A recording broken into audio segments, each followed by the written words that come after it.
Good morning. This is Math 6-5, Lesson 111. We are rounding mixed numbers. Now the first number they give as an example is 7 3/4. We want to round this to make a whole number to work with. We're estimating.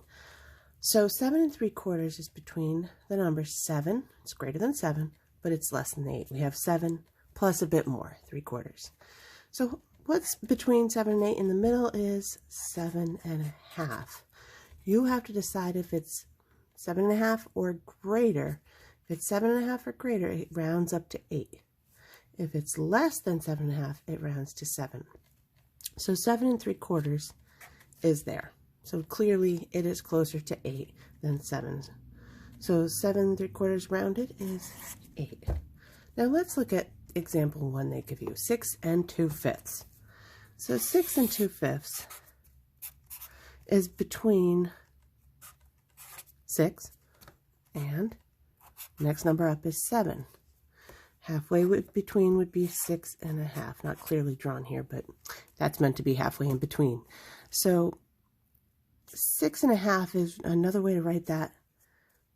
I'm going to make this a 2, so I'm going to multiply by 2 over 2. And this is 6 2/4 is the same as 6 1/2. So is 6 2/5 less than or greater than 6 2/4?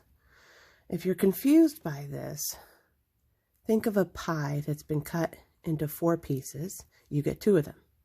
Those are bigger slices. If you cut a pie into 5 and only get 2, they're smaller pieces. So they're 2 smaller pieces of pie. So 6 2/5 is less. So it is estimated to be 6. 6 2/5 is probably right around there. All right, so example 2. They want you to estimate the product of 8 7/8 and 5 1/4.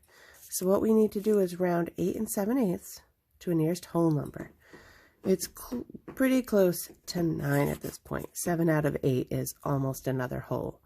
So 9. Product means multiply. 5 1/4 is less than 5 1/2, so it is 5. So 9 times 5 is 45.